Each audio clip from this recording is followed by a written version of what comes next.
are taking your calls here on Kababayan today. Let's get back to our callers. Roger is on the line. Hello, Roger. Magandang hapon po, G2G. Magandang hapon din sa inyo. Ano po yung tanong nyo? Tanong ko lang po kung covered po kami kasi dito po pinanganak yung anak ko ng 2012. Pero 2012 din rin po kami dumating dito. Okay, so the question is he eligible? Roger, in your particular situation, it seems as if you may not be able to qualify under the DAPA program because it does require that you have been in the United States since January 1, 2010, up until the present time. And so in his particular situation, I believe he said he entered in 2013. Now, the requirement is continuous residence. So if you entered and left the USA for a brief period of time, you might still be eligible. So that's something that you need to take a look at. All right. Thank you so much, Roger, for calling. Kausap naman natin si Jeff from Cerritos. Jeff, are you there? Yes. Hi, Jeff. What is your question? Hi, Giselle. I've been here in the States for like 12 years, and I came from, or let's say, nag-jump ship ako before. So I got married like 2 years ago with a U.S. citizen. I also qualified for that program. There are several components as far as the president's executive action is concerned. And so, first of all, I didn't hear if he had a child in the meantime. So if he did have a child born here in the United States or a green card holder, then he will qualify for DAPA. Now, if we presume that he does not have a child, there is another provision in the executive action plan, which is called which pertains to the provisional waiver. Okay, what is this provisional waiver? So a provisional waiver is essentially needed by those who are eligible for a green card, but they are not eligible for adjustment of status or applying for their green card here in the United States. There are some people, such as the individual who called, Jeff, who entered as a crewman. And as a crewman, even if you're married to a U.S. citizen, you still cannot apply for adjustment of status and get your green card.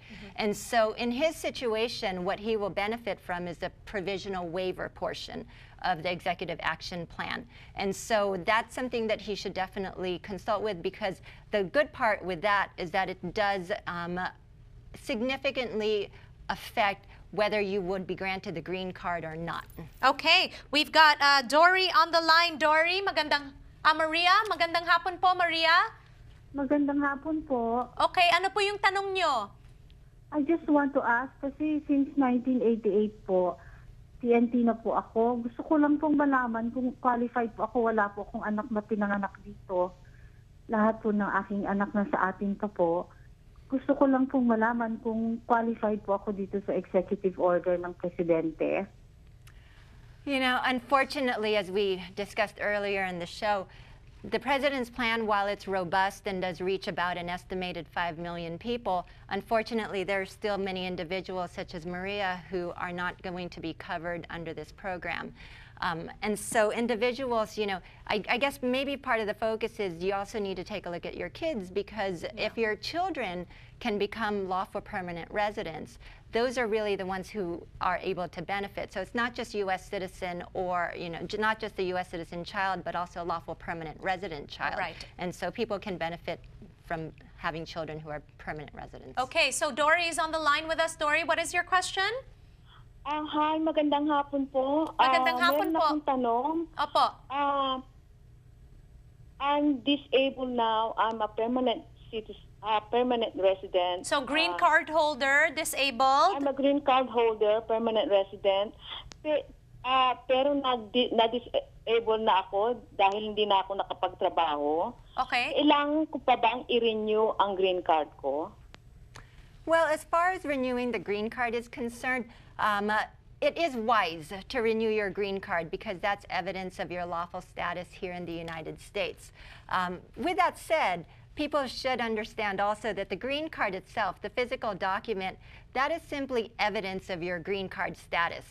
Just because it expires doesn't mean that your status as a permanent resident expires. Oh. So in Dory's situation, she may or may not need evidence to present her that she is lawfully residing in the U.S., but it sure is always wise to have that. All right. Okay. So, attorney, I know that if if you have a lawyer by your side who can give you information such as yourself, then you're in a position where you're informed. What if our callers don't have access to resources to get a lawyer? What can you recommend for them? And that is very important, especially as we start going through and individuals start seeking legal representation for the various programs. There's a lot of fraud that goes on. A lot of paralegals, unfortunately, who take advantage of individuals and going to, say, non-attorneys. So make sure they're an attorney, not a paralegal. Correct. Okay, we have a caller from Hawthorne. Hello, Lisa?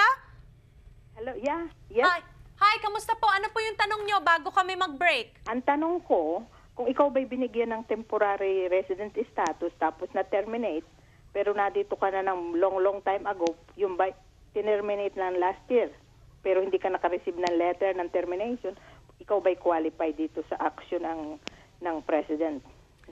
I guess I didn't quite understand the So, question. Sabihin mo, ang tanong is, binigyan ka ng temporary legal status. So you were given legal status and then then it was terminated, but you did not receive the letter of termination. Why Yeah. was this terminated, Lisa?